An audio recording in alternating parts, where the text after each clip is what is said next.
नमस्ते, Ram Ram ji, Sat Sri Akal, good morning, good afternoon, good evening, हर तरह का अभिनंदन मेरे सभी प्यारे बच्चों को। मैं राजीव विरमान आपका स्वागत करता हूं मेरे यानी आपके अपने YouTube channel Rajeev maths tutorial पर। और आज इस वीडियो सेशन में दोस्तों हम बात करेंगे अलजेब्रिक फैक्टर के बारे में, बीजगणितीय गुणनखंड के बारे में। इससे पहले दोस्तों हम फैक्टर पर 4 पार्ट बना चुके हैं, तो आप पहले जाइए उन चारों पार्ट को जरूर चेकआउट कीजिए।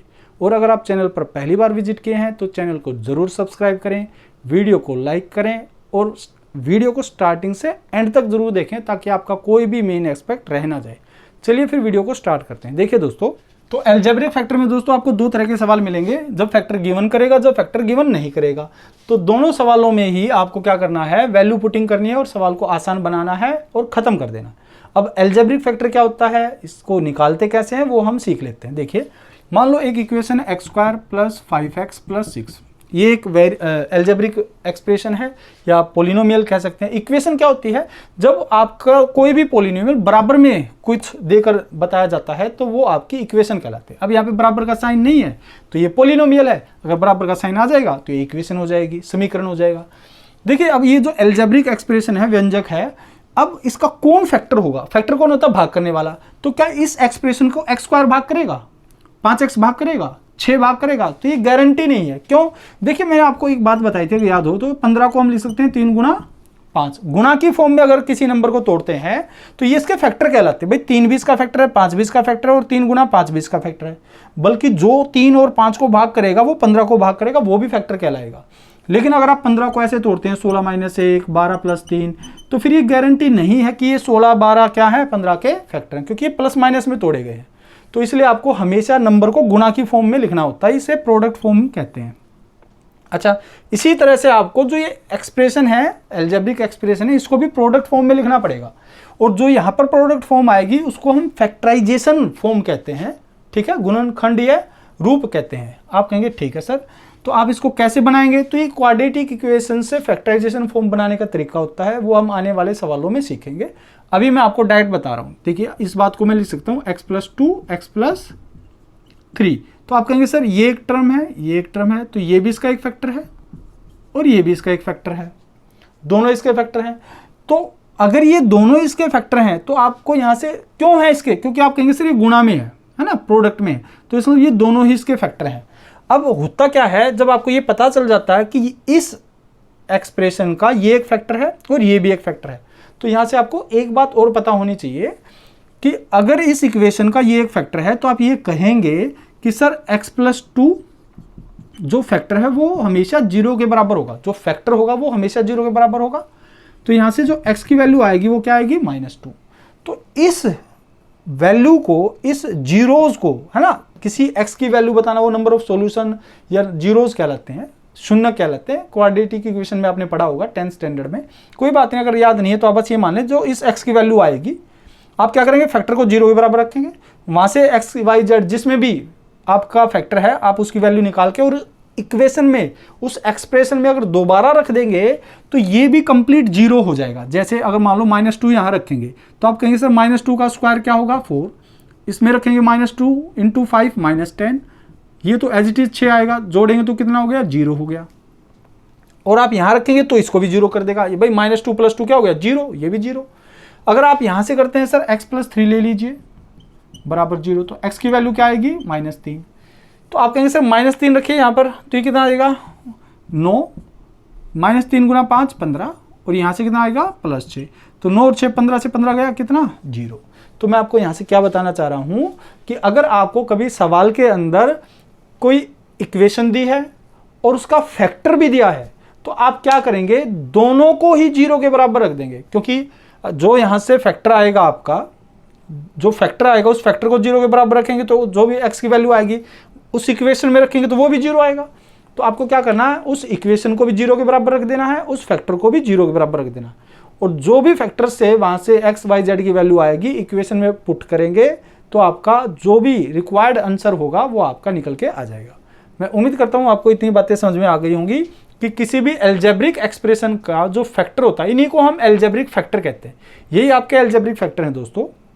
तो अलजेब्रिक फैक्टर के साथ हम किस तरह से ट्रीट करते हैं, कैसे कैसे यहाँ से सवाल पूछे गए हैं उन सभी सवालों को अब हम डिस्कस करते हैं, उनके साथ डील करते हैं, देखते हैं सवालों को हल कैसे किया जाता है। तो सवाल इस प्रकार है बच्चों, दोनों ही आपके जो सवाल हैं वो सीडीएस के एग्जाम में पूछे गए सवाल हैं।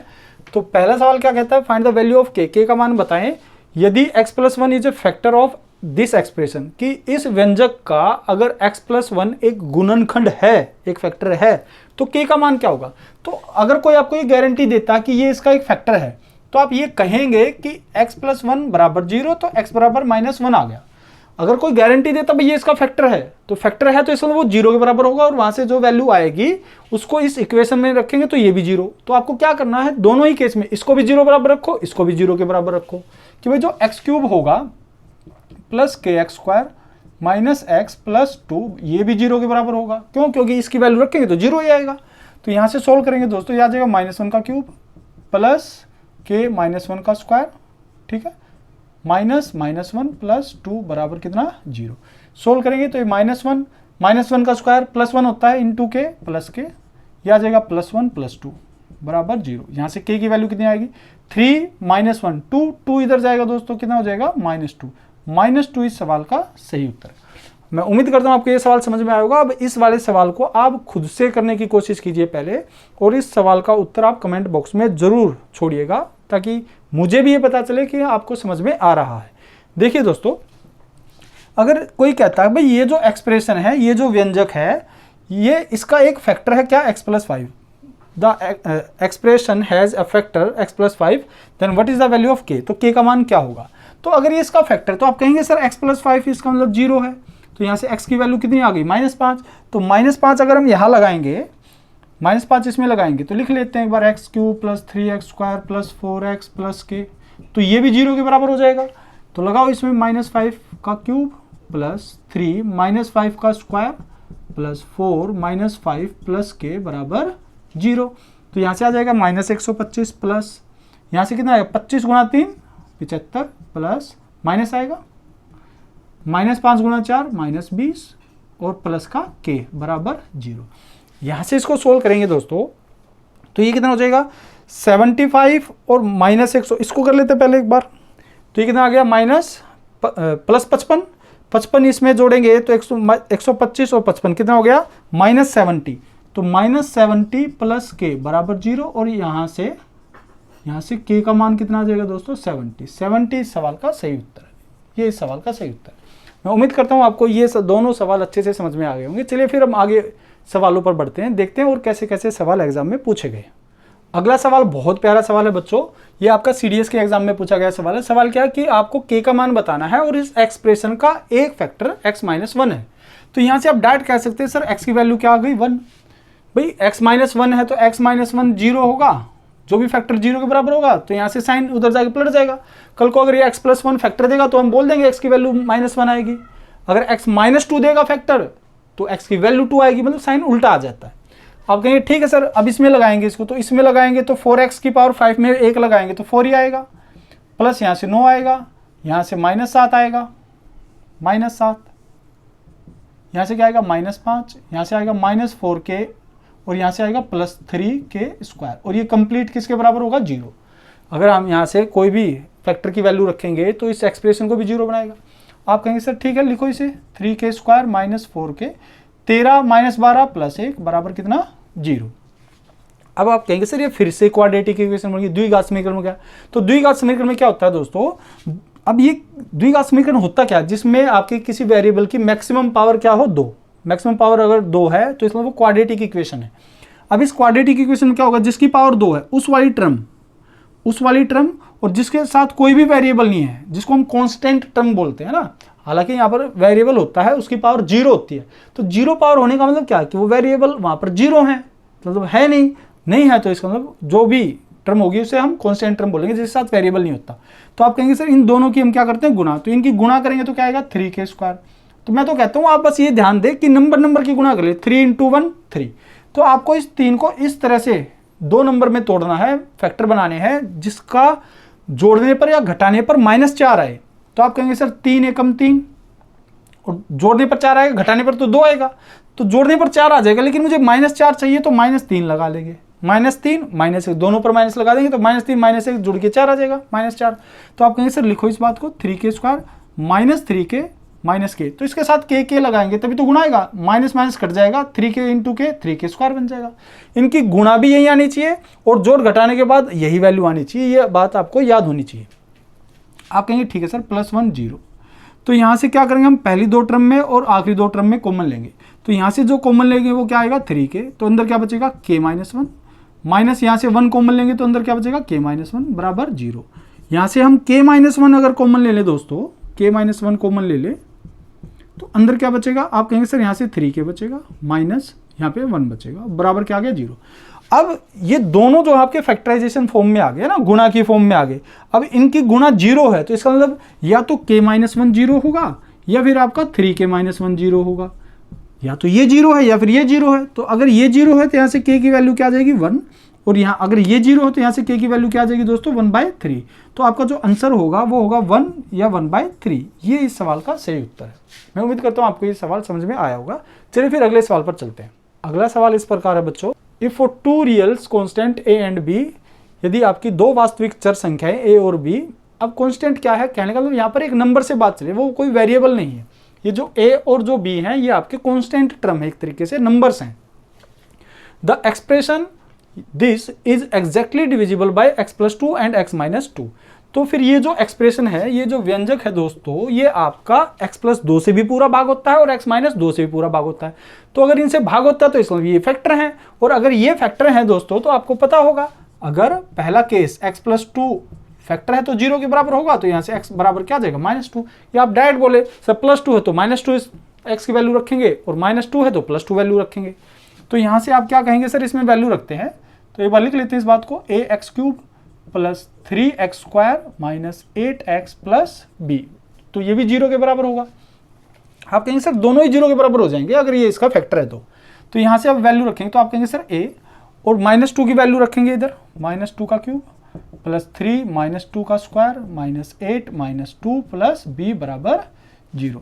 तो यहाँ से आप सोल्व करेंगे तो क्या आएगा, आप कहेंगे सर -8a, 4 और 3 12, 16 + b बराबर 0। तो यहाँ से अगर आप इसको सोल्व करते हैं दोस्तों तो आप कहेंगे सर -8a + b, और ये 12 और 16 28 इधर जाएगा तो -28 हो जाएगा। ये आपकी फर्स्ट इक्वेशन आ गई। मैंने फर्स्ट इक्वेशन क्यों लिखी, क्योंकि एक बार फिर दोबारा से हमें पुट करना है। तो जब आपका x - 2 बराबर 0 लेंगे तो यहाँ से x की वैल्यू क्या आएगी दोस्तों 2। तो उस केस में जब आप वैल्यू पुट करेंगे, यहाँ पर इस एक्सप्रेशन में जब वैल्यू पुट करेंगे तो आप कहेंगे सर a और 2 की वैल्यू 2 का क्यूब करेंगे तो कितना हो जाएगा 8, और प्लस कितना आ जाएगा 2 का स्क्वायर गुणा 3 12, भाई 4 × 12 -8 दूनी 16। मैं डायरेक्ट कर रहा हूँ इस बात को, चलिए एक बार लिख लेते हैं ना, लिख लेते हैं कोई बात नहीं।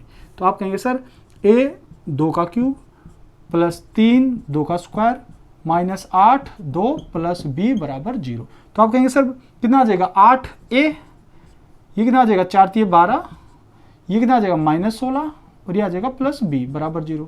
तो यहाँ से जब इसको सोल्व करेंगे तो आप कहेंगे सर 8 है कितना +b, और ये -4 इधर जाएगा तो कितना +4।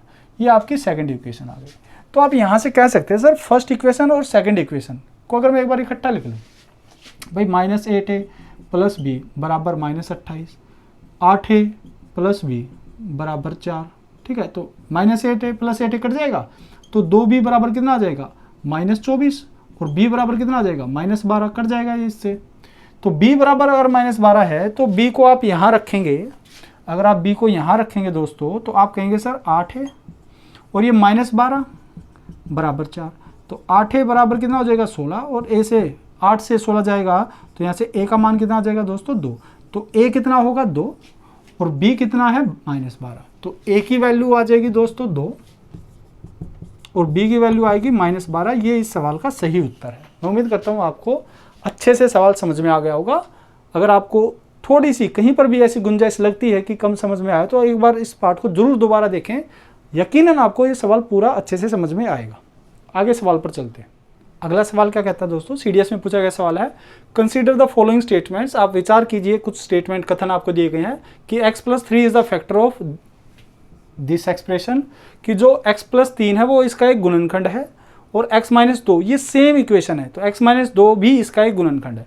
तो दो आपको स्टेटमेंट दिया, आपको करेक्ट बताना इनमें से कौन है।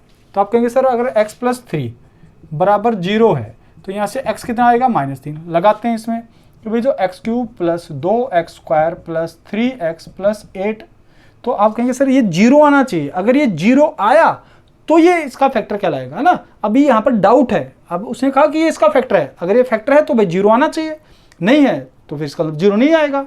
तो आप कहेंगे सर लगाइए, तो -3 का क्यूब प्लस 2 -3 का स्क्वायर प्लस 3 -3 प्लस 8, तो आप यहाँ से कहेंगे सर -27, ये आ गया 9 दूनी 18, ये आ जाएगा -9, ये आ जाएगा +8। यहाँ से आप चेक करेंगे तो आप कहेंगे सर -27 -9 तो -36 और 18 और 8 प्लस, तो ये 0 तो नहीं होगा, है ना, नॉट 0।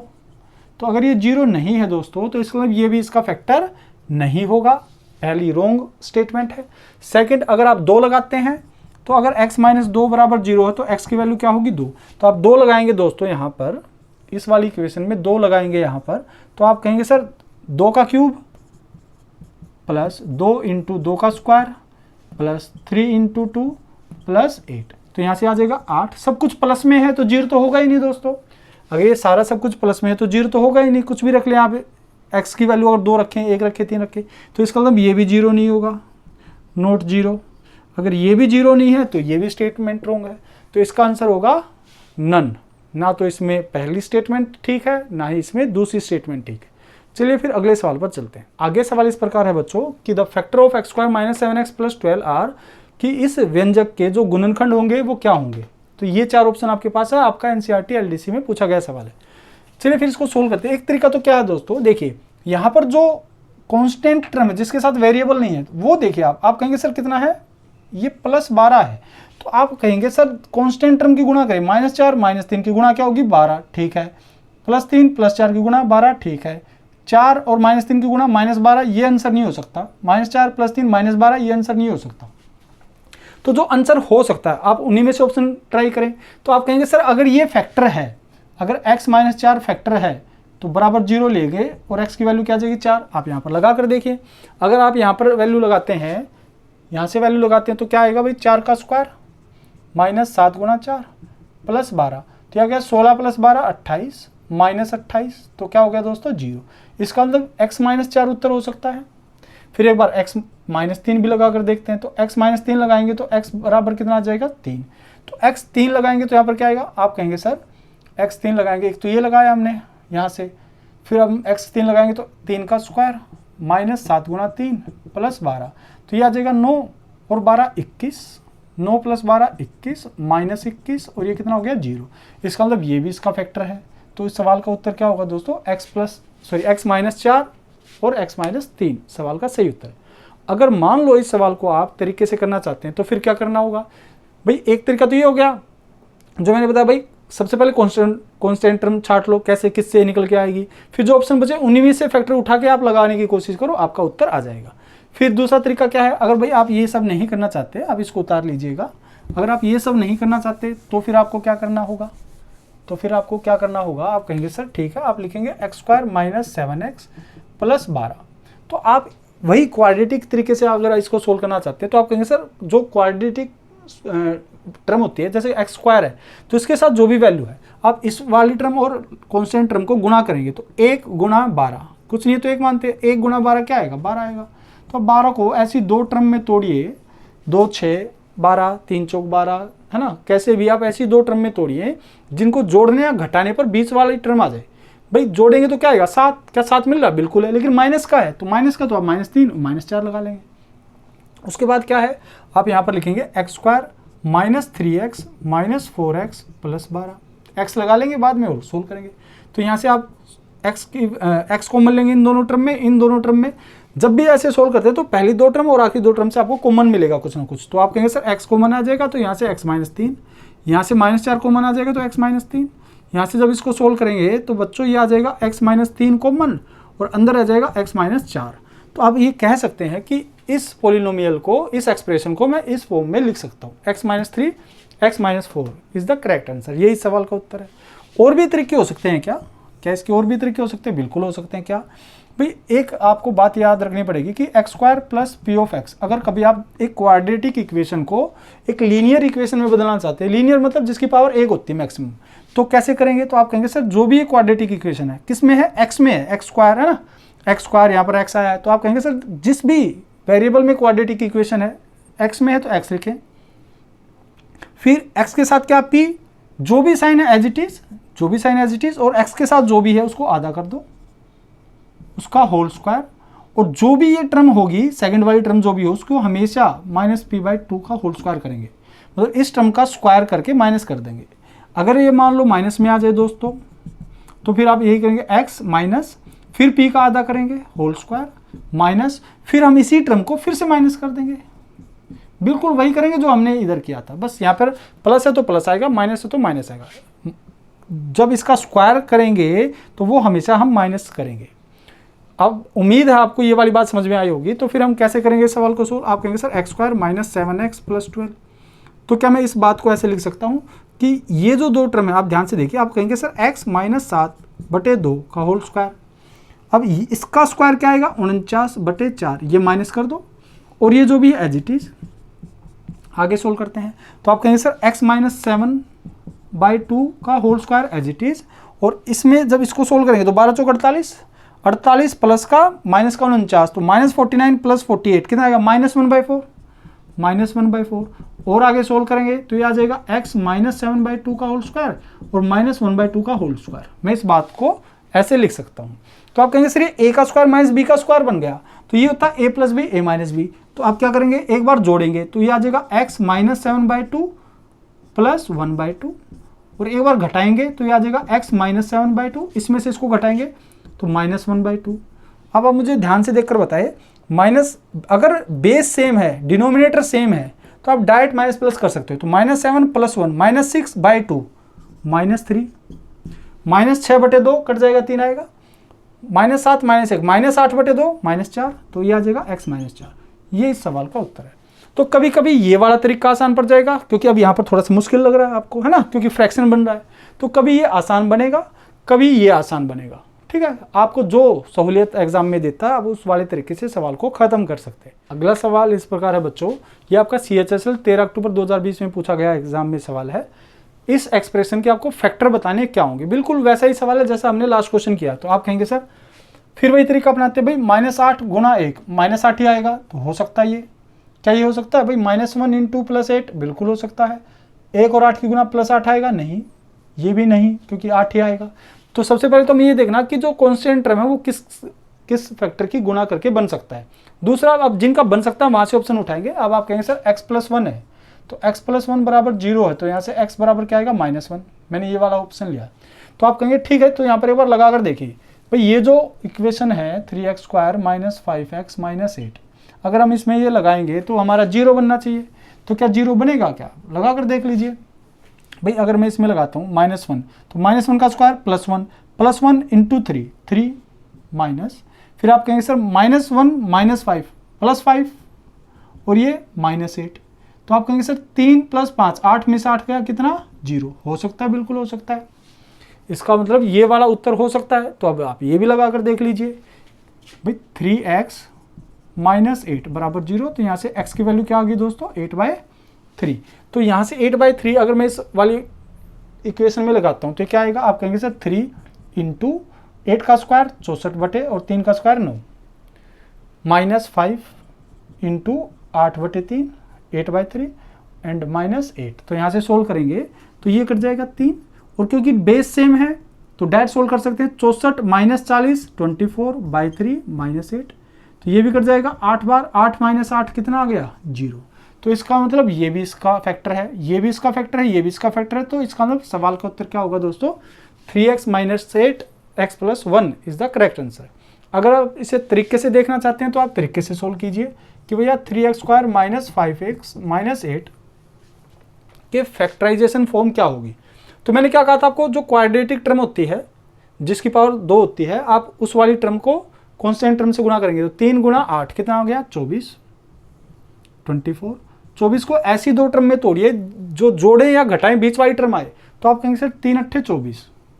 अब जोड़ेंगे तो 11, घटाएंगे तो 5, तो 5 आना चाहिए, लेकिन माइनस का आना चाहिए, तो -8 ले लेंगे +3। तो यहाँ से सोल्व करेंगे तो आप कहेंगे सर 3x² + 3x -8x -8। यहाँ से जब इसको सोल्व करेंगे तो आप कहेंगे सर 3x कॉमन आ जाएगा, अंदर बचेगा x + 1। यहाँ से माइनस कॉमन ले लेंगे 8, तो यहाँ से बचेगा x + 1। फिर दोनों में x + 1 कॉमन आ जाएगा, तो अंदर बचेगा 3x - 8, 3x - 8। ये इस सवाल का सही उत्तर है, 3x - 8 x + 1। मैं उम्मीद करता हूँ आपको ये बात समझ में आ गई होगी। अगर आ गई तो फिर हम अगले वाले सवाल पर चलते हैं, देखते हैं और कैसे सवाल एग्जाम में पूछे गए। अगला सवाल दोस्तों आपका सीटेट में पूछा गया सवाल है, और इसमें क्या पूछा गया कि भाई इन दोनों एक्सप्रेशन का एक कॉमन फैक्टर बताओ, मतलब जो इसको भी भाग करे और इसको भी भाग करे। तो आप वही करें भाई, आप कोई भी एक ऑप्शन उठाएं, आप कहेंगे सर x + 2, अगर इसका फैक्टर है तो बराबर 0, तो यहाँ से x की वैल्यू क्या आ जाएगी -2। एक बार इस वाली इक्वेशन में लगाएं x² + 7x + 10, और एक बार इस वाली इक्वेशन में लगाएं x² - 3x - 10। लेकिन अगर इसमें नहीं लगा, अगर यहाँ लगाने पर ये 0 नहीं हुआ, तो इसको 0 बनाने से कोई हमारा फर्क नहीं पड़ेगा सवाल में, क्योंकि दोनों को 0 बनाएगा तो ही ये इसका फैक्टर कहलाएगा, अदरवाइज नहीं कहलाएगा। तो आप कहेंगे सर लगाओ इसमें, तो ये -2 का स्क्वायर + 7 - 2 + 10। यहाँ से सोल्व करेंगे दोस्तों, ये कितना आ जाएगा 4 - 14 + 10, तो 40 - 14 कितना हो गया 0। इसका मतलब x + 2 इसका तो फैक्टर है। क्या इसका फैक्टर है देख लेते हैं। आप कहेंगे सर -2 का स्क्वायर -3 - 2 -10 -10, तो आप कहेंगे सर ये कितना आ गया 4, ये आ गया -6 -10, तो ये भी 0 हो गया। तो इसका मतलब x + 2 दोस्तों इसका भी फैक्टर है और इसका भी फैक्टर है। इस सवाल का उत्तर x + 2 होगा। अगर मान लो ये इसमें नहीं लगता तो दूसरा ऑप्शन ट्राई करते। अगर मान लो आपको ये सवाल तरीके से करना है तो क्या करेंगे, आप कहेंगे सर फिर x² + 7x + 10 के आप फैक्टर निकालिए, और साथ के साथ फिर x² - 3x - 10 के भी फैक्टर निकालिए। देखिए यहाँ से मैं आपको समझा देता हूँ, ये क्वाड्रेटिक इक्वेशन है, तो जो x² वाली टर्म होती है जो कांस्टेंट होती है, इन दोनों की हम गुना करते हैं, तो ये कितना आ गया 10। फिर हम इसको ऐसी दो संख्याओं में तोड़ते हैं, जो ऐसी दो संख्याओं में तोड़ेंगे जिनको जोड़ें या घटाएं, तो उनका डिफरेंस बीच वाली संख्या, मतलब उनका जोड़ने पर या घटाने पर जो नंबर आता है वो बीच वाली संख्या होनी चाहिए। तो आप बताओ ऐसी दो संख्याएं जैसे 2 और 5 को जोड़े तो क्या आएगा 7, और 7 ही है इधर, क्या प्लस का, बिल्कुल प्लस का है। तो आप कहेंगे सर इसको हम ऐसे लिख सकते हैं भाई x² + 2x + 5x + 10, 2x + 5x plus ये वाला 10 नहीं, ये वाला 10। आप इसको सोल्व करेंगे तो यहाँ से x कॉमन आ जाएगा दोस्तों, तो अंदर बचेगा x + 2। यहाँ से क्या कॉमन आएगा इन दोनों टर्म से, पहली दो टर्म से कॉमन लेंगे फिर अगली दो टर्म से कॉमन लेंगे, तो यहाँ से 5 कॉमन आएगा, तो आप कहेंगे सर x + 2 रह जाएगा। यहाँ से दोनों टर्म में से इस और इस टर्म में x + 2 कॉमन है, तो अंदर क्या बचा x + 5। तो इसके जो फैक्टर आएंगे दोस्तों वो ये आएंगे।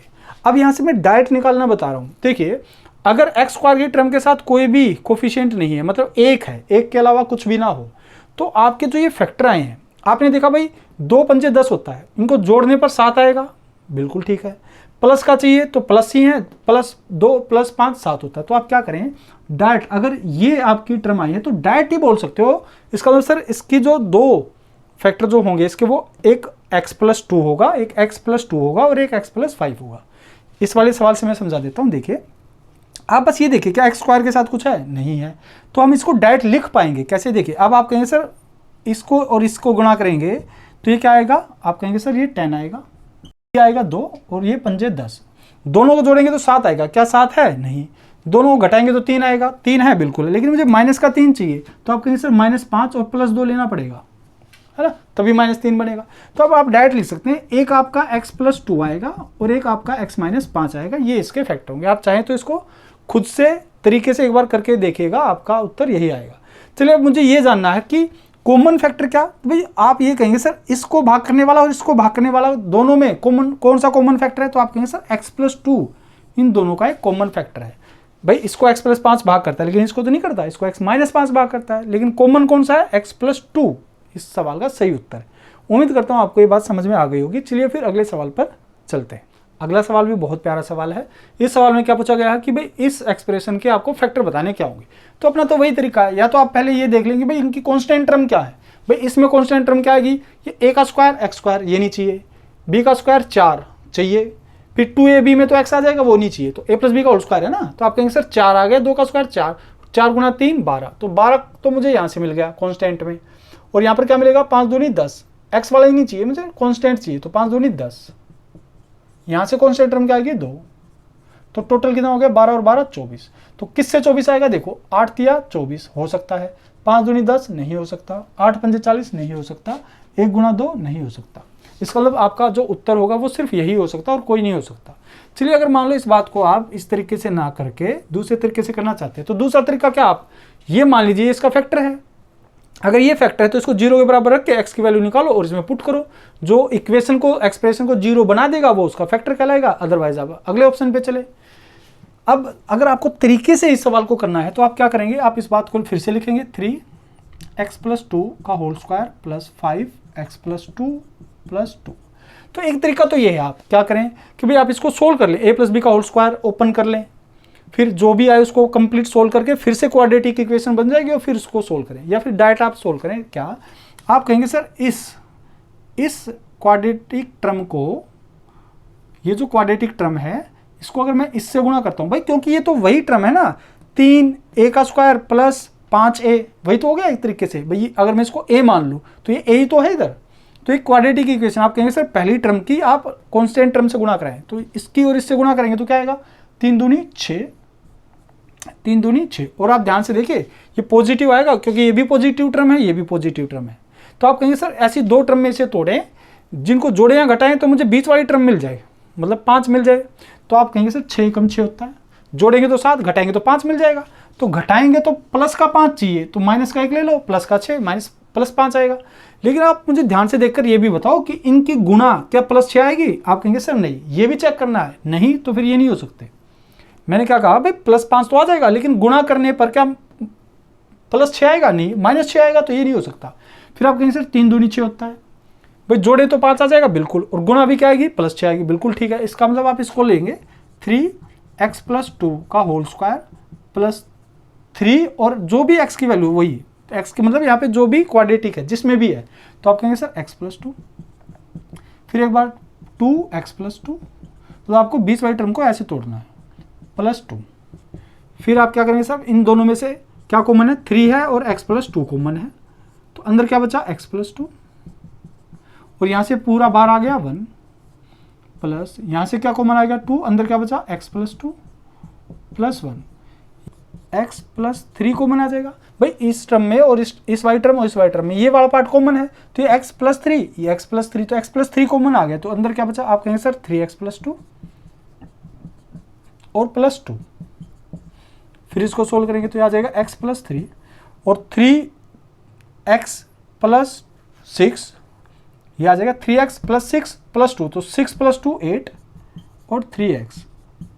तो आपका सही उत्तर क्या होगा, x + 3 और 3x + 8। आप इसको सोल्व करेंगे तो 3x + 6 आएगा, तो 6 + 2 तो 8 हो गया, और 3x आपका यहाँ आ गया। ठीक है, तो उम्मीद है आपको ये बात समझ में आ गई होगी। अगर नहीं तो फिर आप इस पार्ट को दोबारा से एक बार रिपीट जरूर करके देखिए, आपको आ जाएगा।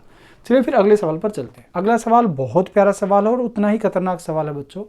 देखिए सवाल क्या है, 1 फैक्टर ऑफ दिस एक्सप्रेशन, आपको इस एक्सप्रेशन का एक फैक्टर बताना है। ये आपका CDS 14 नवंबर 2021 में पूछा गया सवाल है, और सेम ऐसा ही एक सवाल आपका CHSL 2011 में SSC द्वारा पूछा गया था। अगर आप इस सवाल को तरीके से करने जाएंगे तो हो सकता है शायद आपसे ये सवाल ना हो, लेकिन अगर आप इसको ऑप्शन से जाएंगे तो आप यहाँ से फैक्टर उठाकर वैल्यू पुटिंग करेंगे तो आपका उत्तर चंद सेकंडों में आ जाएगा। देखिए मैं क्या समझाना चाह रहा हूँ, अगर आपको इसका एक फैक्टर बताना, भाई ये इनके फैक्टर हैं तो इनसे जरूर डिवाइड हुआ होगा किसी ना किसी से। अगर डिवाइड हुआ है तो इसका मतलब ये 0 बनाएगा, और 0 कैसे बनेगा, भाई ये 90 है, माइनस का 90, इसका मतलब ये +90 बनेगा, 90 होगा। तो इसको 90 होने के लिए, पॉजिटिव होने के लिए हमें x की वैल्यू 4 से बड़ी लेनी पड़ेगी। भाई 4 से बड़ी लेंगी तो 4 से बड़ी लेंगे तभी तो ये पॉजिटिव आएगा, और पॉजिटिव आने के बाद -90 +90 कट जाएगा। तो आप कहेंगे सर +14 नहीं ले सकते, इसका मतलब x + 14 लेंगे तो x बराबर -14 आएगा, तो x की वैल्यू -14 लेंगे तो ये तो और नेगेटिव हो जाएगा।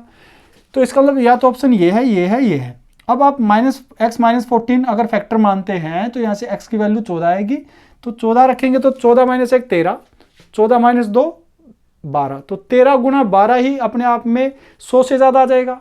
तो इसका मतलब ये भी उत्तर नहीं हो सकता।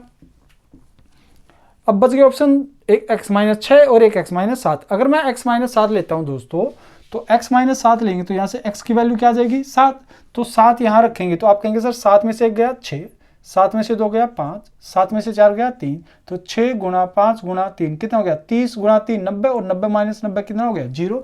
इसका मतलब सवाल का उत्तर क्या है दोस्तों, x माइनस 7 इस सवाल का सही उत्तर है। उम्मीद है आपको ये बात अच्छे से समझ में आ गई होगी। अब हम इसको तरीके से जानते हैं कि इस सवाल का जो तरीका होगा वो क्या होगा। आप कहेंगे सर लिखिए इस बात को एक बार और, x minus 1, x minus 2, x minus 4 minus 90। तो इस एक्सप्रेशन को अगर कोई कहता है इसका एक फैक्टर बताओ, तो भाई या तो इसको फैक्टर फॉर्म में लिखो, भाई आप ये तो गुणा में है, क्या यह गुणा में है, ये गुणा में नहीं है, या फिर आप इस एक्सप्रेशन को इस तरह से बनाए कि हर टर्म में कोई एक टर्म कॉमन आए। तो हम वही कोशिश करेंगे यहाँ पर बनाने की। आप x माइनस 1 को कैसे लिख सकते हैं, x माइनस 7 प्लस 6 लिख सकते हैं, बाकी as it is x minus 2, x minus 4 minus 90। आप कहेंगे सर x माइनस 7, भाई माइनस 7 प्लस 6 माइनस 1 ही तो आएगा, तो मैं इस तरह से बना सकता हूँ। आप कहेंगे सर इसमें से x माइनस 7 आप कॉमन ले लीजिए, तो आप कॉमन लेंगे तो क्या आएगा x माइनस 7, फिर यहाँ पे क्या आएगा x माइनस 2, x माइनस 4, क्या बच गया प्लस 6, प्लस 6 किसके साथ गुणा कराएंगे तो आ जाएगा x माइनस 2, x माइनस 4 और माइनस में 90। देखिए मैं क्या बताना चाह रहा हूँ, अगर आप मान लो कभी ऐसे लिखा है x प्लस a और यहाँ पे लिखा मान लो कुछ भी x प्लस b लिखा है, तो आप कहेंगे सर यहाँ से अगर मैं x कॉमन ले लूँ, x कॉमन लेने का मतलब क्या है, या फिर आप ये कहें सर मैं इसको ऐसे सब्स्टिट्यूट कर सकता हूँ कि भाई x की इसके साथ गुणा करेंगे एक बार, प्लस एक बार a की गुणा करेंगे इसके साथ x प्लस b, इस तरह से तोड़ सकते हैं ना। मैंने वही किया है कि भाई मैंने एक बार इसको इस वाली टर्म को तोड़ लिया, कैसे भाई x माइनस 7 को एक बार इसके साथ गुणा करेंगे, फिर प्लस 6 को एक बार इसके साथ गुणा करेंगे, है ना, ये आ गया। तो अब यहाँ से मैंने इस वाली बात को क्या माना, यहाँ से यहाँ तक मैंने इसको मान लिया a, ठीक है। नेक्स्ट स्टेप मैंने इसको a मान लिया। अब इस वाली टर्म को सोल्व करेंगे तो आप कहेंगे सर 6, और x माइनस 2 को मैं लिख सकता हूँ x minus 7 plus 5, x minus 4 minus 9, बाकी सब एज इट इज। अब यहाँ से भी फिर वही काम करें, भाई मैं इस वाली टर्म को तोड़ लेता हूँ, तो तोड़ेंगे कैसे, भाई x माइनस 7 यहाँ से बाहर लेंगे तो x माइनस 7 के एक बार इससे गुणा करनी पड़ेगी, और जो बाहर है इस टर्म के बाहर जो जो है सभी टर्म से गुणा होगी, तो आप कहेंगे सर x माइनस 7 की 6 से गुणा होगी और इससे गुणा होगी x माइनस 4, और जो बच गया प्लस 5 की भी इससे गुणा होगी और इससे गुणा होगी, तो 5 गुणा 6 30 प्लस 5 6 30 और 5 की इससे गुणा, अब 5 की इन सभी से गुणा होगी, आप कहेंगे सर 5 गुणा 6 गुणा ये, तो 5 गुणा 6 30 आ गया, और ये x माइनस 4 माइनस 90 और प्लस में a। फिर आप कहेंगे सर इस वाली बात को b मान लीजिए, तो ये आ जाएगा a plus b, a plus b, और इस वाली टर्म को हम फिर से तोड़ लेंगे, plus 30 x minus 7 minus plus 3 minus 90, भाई 7 माइनस 7 प्लस 3 माइनस 4 ही होता है। आप कहेंगे बिल्कुल sir a plus b plus, अब आप इस बात को फिर से तोड़ेंगे, आप कहेंगे सर x माइनस 7 के साथ एक बार 30 आ जाएगा, और प्लस एक बार 3 के साथ 30 आएगा, तो 3 गुणा 30 90 माइनस 90, तो ये कट जाएगा, ये 0 हो गया। अब आप मुझे बताएं a टर्म, b टर्म और ये जो थर्ड टर्म है, मान लो ये c टर्म है, इस a टर्म में, b टर्म में और c टर्म में कौन सी ऐसी टर्म है जो सभी में कॉमन है। तो आप कहेंगे सर a में x माइनस 7 है, b में भी x माइनस 7 है, b में भी x माइनस 7 है, और जो ये आखिरी टर्म है इसमें भी x माइनस 7 है, और तो इसमें कुछ है ही नहीं 30 के अलावा। तो आप कहेंगे सर सभी में एक टर्म ऐसी है x minus 7, x minus 7, x minus 7 जो हर टर्म में आई है, तो वो कॉमन भी आ जाएगी हर टर्म से, है ना। तो x माइनस 7 कॉमन आ जाएगा, तो अंदर क्या बचेगा x माइनस 2, x माइनस 4, यहाँ बचेगा 6 गुना x माइनस 4, यहाँ बचेगा 30, तो सब गुना में आ जाएगा, और x माइनस 7 एक गुना में आ जाएगी। या फिर आप ये कहें इसको भी x माइनस 7 भाग करता है, इसको भी x माइनस 7 भाग करता है, इसको भी x माइनस 7 भाग करता है, तो मतलब पूरे एक्सप्रेशन को x माइनस 7 एक ऐसी टर्म है जो भाग करता है, तो इसका मतलब x माइनस 7 इसका एक कॉमन फैक्टर रहा होगा, या इसका एक फैक्टर रहा होगा। तो इसका एक फैक्टर क्या आएगा दोस्तों, x माइनस 7। तो ये है बच्चों आपका अगला सवाल जो SSC CHSL 2011 में पूछा गया सवाल था। पिछले सवाल इस सवाल में बस फर्क इतना, वहाँ पर माइनस 90 था, यहाँ पे प्लस 40 है, और यहाँ पर एक दो साइन आपके अदले बदले, बाकी पूरा एज इट इज तरीका वही रहेगा जो आपका पिछले सवाल में हमने लगाया है। तो आप सबसे पहले क्या कहेंगे सर, हम ऐसा सवाल कभी हमारे एग्जाम में आएगा तो हम तरीका यही करेंगे कि आप ऑप्शन से फैक्टर उठाएंगे और डायरेक्ट पुट कर देंगे।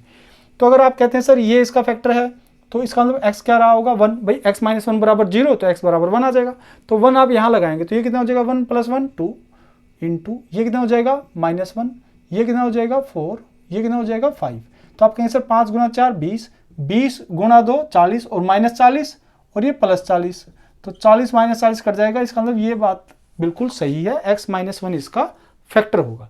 अगर आप तरीके से जाना चाहते हैं तो आप फिर वही करेंगे, x + 1 x - 2 x + 3 x + 4 + 40। अब आप क्या करेंगे, इस बात को ऐसे लिखेंगे भाई x - 1 + 2 लिख सकते हैं या नहीं लिख सकते भाई? -1 + 2 क्या होता है? +1 होता है। बाकी सब एज इट इज, बाकी सब एज इट इज। फिर आप इसमें क्या करेंगे, इस वाली बात को कॉमन ले लेंगे, x - 1 और ये जो इसके साथ है क्या, x - 2 x + 3 x + 4 और फिर क्या बचा +2, फिर इसके साथ क्या आ जाएगा x - 2 x + 3 x + 4 प्लस में 40। अब आप इस बात को a मान लेंगे। फिर यहां से आप क्या करेंगे, +2, ये 2 एज इट इज, और इस बात को हम फिर से ऐसे लिखेंगे कि भाई x मुझे -1 में बनाना, x - 1 तो क्या यहां पे क्या आएगा प्लस x - 1। अगर मैं x - 1 यहाँ से बनाना चाहता हूँ तो यहाँ से एक अलग -1 कर लेंगे, तो -1 क्या हो जाएगा -2।